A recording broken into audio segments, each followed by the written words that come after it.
Assalamualaikum warahmatullahi wabarakatuh. Perkenalkan, nama saya Siti Hardiana dengan nomor induk mahasiswa 1862201301.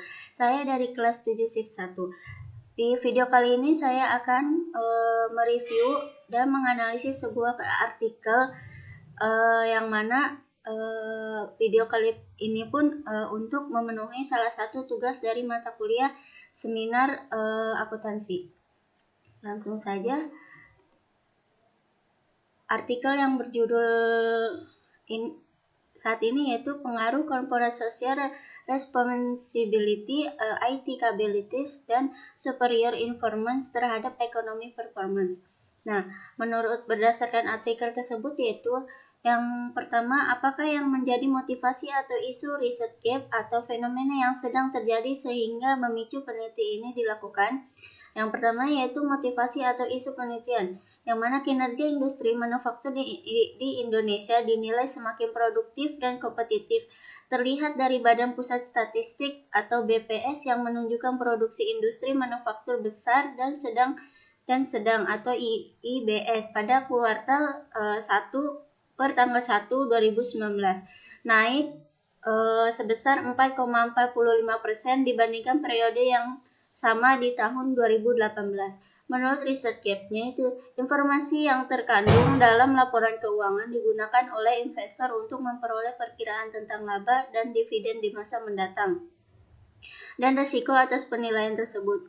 Dikutip dalam Kusuma dan Anggraini pada tahun 2014. Investasi dalam memecahkan masalah sosial menyumbangkan hampir 75% terhadap kesuksesan bisnis, di mana ketika perusahaan melakukan hal ini, maka pada akhirnya membantu perusahaan untuk mencapai daya saing mereka. Dikutip dalam Sunario, Nugroho, dan Irham pada tahun 2015.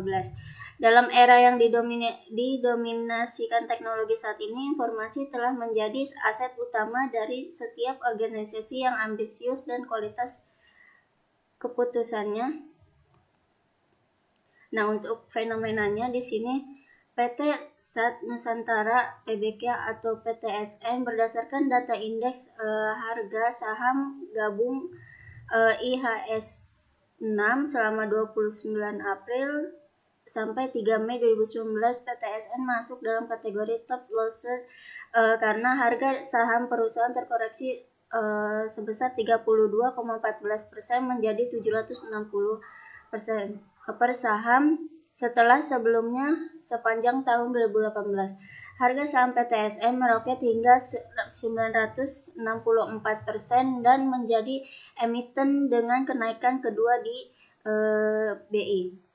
Kritikan untuk poin ini yaitu tidak ada kritik untuk poin ini. Penulis sudah menampilkan isu riset gap dan fenomena dengan dijelaskan dengan benar. Yang kedua itu jelaskan artikel-artikel utama dalam penelitian ini. Yang pertama yaitu informasi yang terkandung dalam laporan keuangan digunakan oleh investor untuk memperoleh perkiraan tentang laba dan dividen di masa mendatang dan risiko atas penilaian tersebut. Dikutip dalam Kusuma, Mandra, dan Anggraini pada tahun 2014. Yang kedua itu adapun investasi dalam memecahkan masalah sosial menyumbang hampir 75% terhadap kesuksesan bisnis, di mana ketika perusahaan melakukan hal ini maka akhirnya membantu perusahaan untuk mencapai daya saing mereka. Dikutip dalam Sunario, Nugroho, dan Irham pada tahun 2015. Yang selanjutnya itu yang ketiga, dalam era yang dinominasikan teknologi saat ini, informasi telah menjadi aset utama dari setiap organisasi yang ambisius dan kualitas keputusan manajemen sepenuhnya bergantung pada informasi. Yang keempat yaitu informasi teknologi atau IT memainkan peran penting dalam sosial dan perubahan ekonomi. Yang kelima itu perusahaan dengan kemampuan IT yang unggul dapat meningkatkan efisiensi proses bisnis, mengurangi produk atau biaya layanan melalui akumulasi investasi dan menyebabkan IT sebelum penurunan ekonomi. Dikutip dalam Alanifa dan Suariana pada tahun 2014. Yang ke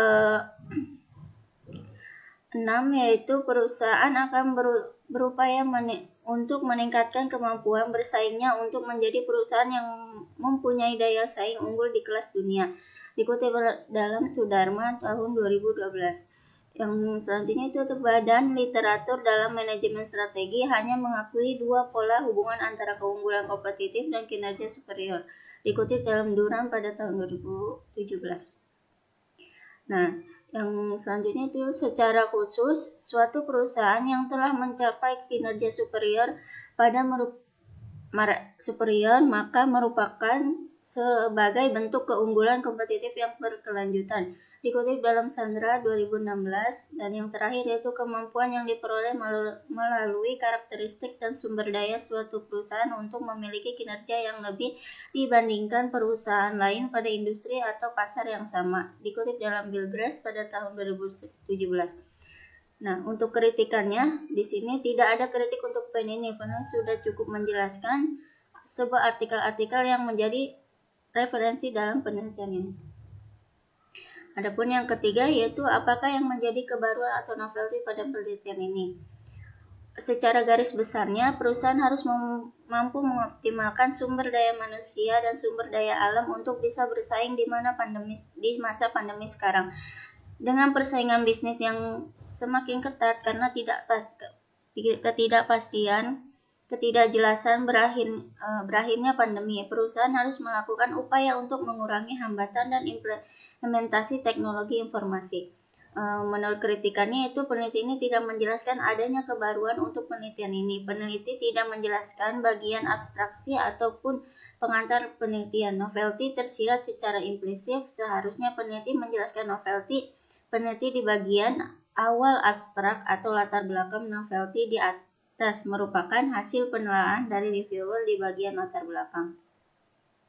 Adapun yang keempat yaitu apa research question atau rumusan masalah dari penelitian ini. Yang pertama itu apakah kinerja ekonomi mempengaruhi corporate social responsibility. Yang kedua itu apakah kinerja ekonomi mempengaruhi IT capability.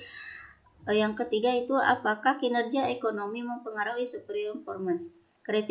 Menurut kritikannya itu peneliti tidak menjelaskan perumusan masalah dengan jelas. Perumusan masalah hanya tersirat secara implisit dan seharusnya perumusan di atas merupakan hasil penelaahan dari reviewer merujuk pada hipotesis penelitian. Yang kelima itu apakah tujuan penelitiannya. Yang pertama itu untuk mengetahui pengaruh ekonomi performance terhadap corporate social responsibility. Yang kedua itu untuk mengetahui pengaruh ekonomi performance terhadap IT capability. Yang ketiga itu untuk mengetahui pengaruh ekonomi performance terhadap superior performance. Dan menurut kritikannya itu peneliti tidak menjelaskan tujuan penelitian di bagian latar belakang. Seharusnya peneliti menjelaskan tujuan peneliti secara jelas di latar belakang. Tujuan penelitian di atas merupakan hasil penelaahan reviewer. Adapun yang keenam yaitu apakah kontribusi dari penelitian ini. Kontribusi dalam penelitian itu pada penelitian ini fokus menjelaskan pentingnya informasi yang dikeluarkan oleh perusahaan terhadap keputusan investasi pihak di luar perusahaan. Informasi merupakan unsur penting bagi para investor dan pelaku bisnis karena informasi pada hakikatnya menyajikan keterangan, catatan atau gambaran baik untuk keadaan masa lalu, saat ini ataupun keadaan masa yang akan datang bagi kelangsungan hidup suatu perusahaan dan bagaimana pasaran efeknya. Informasi yang lengkap, relevan, akurat, dan tepat waktu sangat diperlukan oleh investor di pasar modal sebagai alat analisis untuk mengambil keputusan investasi. Di pasar modal sebagai alat analisis untuk mengambil keputusan investasi. Dan selain itu pun, peneliti ini juga bertujuan untuk masyarakat supaya merasakan manfaat dari perusahaan. Kritikan pada poin ini yaitu tidak ada kritik. Untuk poin ini, peneliti sudah menjelaskan kontribusi peneliti dengan jelas. Yang ketujuh yaitu apakah grand teori yang digunakan dalam penelitian ini. Grand teori yang digunakan yaitu teori sinyal atau signaling teori. Teori ini dikembangkan oleh Ross yang menyatakan bahwa pihak eksekutif perusahaan memiliki informasi lebih baik mengenai perusahaannya akan terdorong untuk menyampaikan informasi tersebut kepada calon investor. Yang kedua itu teori legitimasi atau legitimasi teori. Bahkan perusahaan mempunyai kontrak dengan perusahaan-perusahaan berusaha untuk menyesuaikan keadaan dengan peraturan-peraturan yang berlaku di masyarakat sehingga dapat diterima di lingkungan eksternal. Yang ketiga itu ada teori stewardship, yang mana teori ini Teori yang menggambarkan situasi di mana para manajer tidaklah termotivasi oleh tujuan-tujuan individu tetapi lebih ditujukan pada sasaran hasil utama mereka untuk kepentingan mereka di organisasi.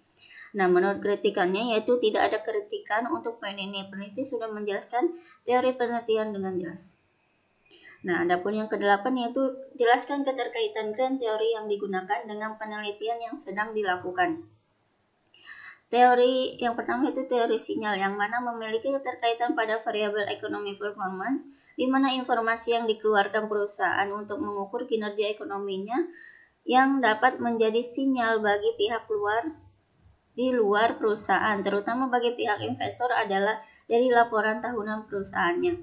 Yang kedua itu adapun teori legitimasinya itu memiliki keterkaitan dengan variabel CSR yang terletak pada tujuan yang sama yaitu hubungan dua arah antara perusahaan dan masyarakat. Yang ketiga itu teori stewardship yang mana memiliki keterkaitan pada variabel superior performance dan IT capability steward berpedoman dengan pentingnya para manajer untuk selalu mengutamakan kepentingan jangka panjang. Nah, kritikannya yaitu tidak ada kritik untuk poin ini. Peneliti sudah menjelaskan keterkaitannya grand teori pada penelitian ini.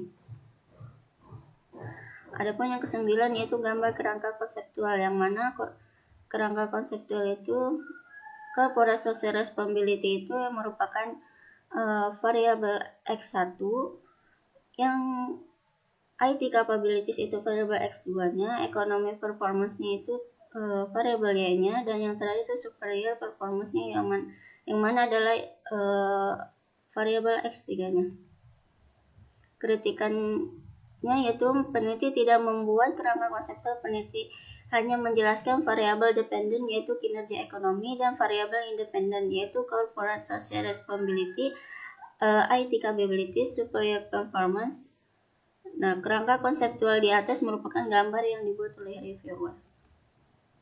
Adapun yang ke-10 yaitu apakah hipotesis penelitiannya? Hipotesis penelitiannya yaitu corporate social responsibility berpengaruh positif terhadap economy performance. Yang kedua itu IT capabilities berpengaruh positif terhadap economy performance. Yang ketiga itu superior performance berpengaruh positif terhadap economy performance. Kritikan di poin ini yaitu pada hasil penelitian ini variabel independen berpengaruh positif terhadap kinerja ekonomi. Berarti peneliti ini mempunyai pengaruh terhadap kinerja ekonomi. Tidak ada kritik untuk poin ini, peneliti sudah menjelaskan hasil hipotesisnya. Adapun yang ke-11 yaitu jelaskan metode penelitian yang digunakan, rancangan penelitian, definisi operasional variabel dan pengukurannya, teknik penarikan sampel, unit analisis, jenis data yang digunakan, uji kelayakan model, dan metode analisis data. Yang pertama itu adalah rancangan peneliti. Menurut kritisinya itu peneliti tidak menampilkan rancangan penelitiannya secara jelas. Yang kedua itu adapun definisi operasional variabel dan pengukurannya. Yang pertama itu economic performance adalah kinerja perusahaan secara relatif berubah-ubah dalam suatu industri sejenis yang ditandai dengan retur tahunan industri yang bersangkutan. Yang B ini adapun rumusan dari definisinya. Nah, yang kedua ini ada corporate social responsibility atau CSR, yang mana diukur dengan menggunakan triple bottom line. Triple bottom line ini memiliki konsep pembangunan profit, people, dan planet. Nah, adapun yang ketiga itu IT capabilities, yang mana diukur berdasarkan item-item yang ada di indeks. IT capabilities bisa dilihat dari annual report-nya. Nah, di sini ada yang keempat itu superior performance, yang mana kinerja yang unggul diukur dengan probabilities dan pertumbuhan laba. Nah, adapun selanjutnya yaitu teknik penarikan sampelnya. Teknik penarikan sampel ini menggunakan teknik purposive sampling. Menurut kritisinya itu peneliti kurang jelas dalam menjelaskan penarikan sampelnya. Yang D yaitu unit analisis, yang mana perusahaan manufaktur di Indonesia sebanyak 16 perusahaan. Menurut kritisinya itu peneliti sudah jelas dalam menampilkan unit analisisnya. Yang yaitu jenis datanya. Adapun jenis data dalam penelitian ini adalah data sekunder yang diambil dengan metode pengambilan annual report TBI secara online. Menurut kritisinya itu peneliti sudah jelas dalam menampilkan jenis data tetapi secara implisit. Adapun uji kelayakan modelnya itu ada uji Chow, uji Hosman, dan uji range multiplier. Nah, dapat disimpulkan di kelayakan model yang digunakan dalam RAM atau random effect model. Menurut kritisinya yaitu tidak ada kritik untuk poin ini, peneliti sudah menampilkan kelayakan model secara jelas. Adapun metode analisis data. Di sini sudah tertera periode perusahaan yang sudah tersusun. Nah, menurut kritisinya yaitu tidak ada kritis untuk poin ini. Peneliti sudah menampilkan cara pengambilan sampelnya. Nah, adapun yang ke-12 itu jelaskan persamaan regresi yang digunakan untuk pengujian hipotesis penelitian ini. Adapun rumusannya itu EP sama dengan CSR ditambah ITC ditambah SP ditambah IT. Menurut kritisinya yaitu peneliti tidak menampilkan model regresi. Seharusnya peneliti menampilkan persamaan regresi di metode penelitian. Persamaan di atas merupakan hasil penelaahan reviewer. Nah, yang ke-13 itu jelaskan pembahasan hasil penelitian statistik deskriptif, hasil uji kelayakan model, hasil uji hipotesis, dan jelaskan hipotesis yang terbukti dan yang tidak terbukti dan pembahasannya. Adapun yang pertama itu statistik deskriptif.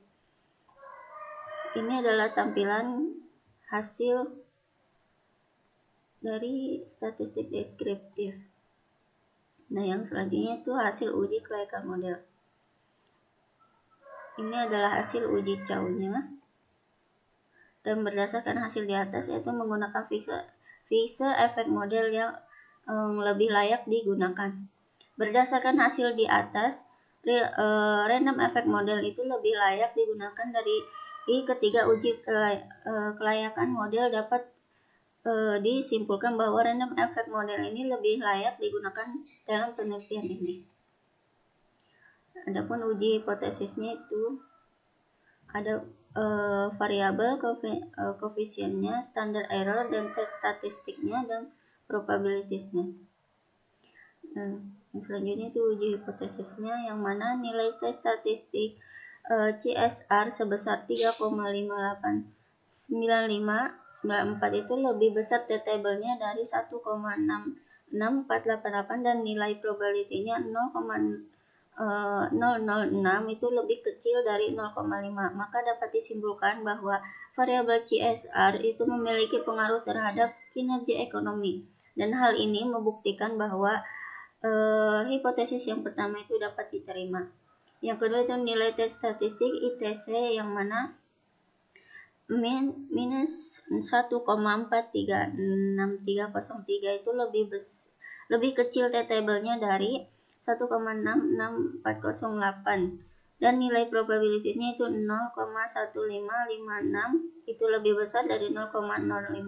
Maka dapat disimpulkan variabel ITC itu tidak memiliki pengaruh terhadap kinerja ekonomi, dan hal ini membuktikan hipotesis kedua ini ditolak atau tidak terbukti. Dan yang ketiga itu nilai tes statistik SP yang mana 3,862263 itu lebih besar T-tablenya dari 1,66488 dan nilai probabilitasnya itu 0,002 itu lebih kecil dari 0,05. Maka dapat disimpulkan bahwa variabel SP memiliki pengaruh terhadap kinerja ekonomi, dan hal ini membuktikan bahwa hipotesis 3 itu dapat diterima. Nah, yang terakhir yaitu apakah simpulan keterbatasan dan implikasi dari penelitian ini? Simpulannya yaitu yang pertama, hasil penelitian ini menunjukkan tes statistik CSR 3,589594 itu lebih besar T-table-nya dari 1,66488 dan nilai probabilitasnya itu 0,005 itu lebih kecil dari 0,05. Maka hipotesis yang pertama diterima, artinya variabel corporate social responsibility itu berpengaruh positif terhadap ekonomi performance. Dan yang selanjutnya itu hasil penelitian ini menunjukkan tes statistik ITC yang sebesar 1,1436303 itu lebih kecil T-table-nya dari 1,6648 dan nilai probabilitasnya itu 0,1550 lebih besar dari 0,05. Maka hipotesis duanya itu ditolak. Artinya, variabel ITC ini tidak memiliki pengaruh terhadap ekonomi performance. Dan hasil penelitian ini menunjukkan tes statistik SP yang sebesar 3,862263 itu lebih besar T-table-nya dari 1,6648 dan nilai probabilitasnya itu 0,0002 lebih kecil dari 0,005. Maka hipotesis yang ketiga ini dapat diterima. Artinya variabel superior performance berpengaruh positif terhadap ekonomi performance. Nah, adapun keterbatasannya itu menurut kritisinya tidak ada keterbatasan dalam penelitian ini. Seharusnya peneliti membuat batasan atau hambatan dalam penelitiannya. Yang ketiga ada poin selanjutnya itu implikasinya. Menurut kritisinya itu peneliti tidak menjelaskan implikasi penelitian. Harusnya peneliti menjelaskan hasil penelitiannya sebagai masukan bagi perusahaan dan stakeholder terkait pengaruh aset tidak terwujud. Nah, itulah beberapa analisis atau review sebuah artikel yang berjudul Pengaruh Corporate Social Responsibility, IT Capabilities, dan Superior Performance terhadap Ekonomi Performance. Cukup sekian dan terima kasih. Wassalamualaikum warahmatullahi wabarakatuh.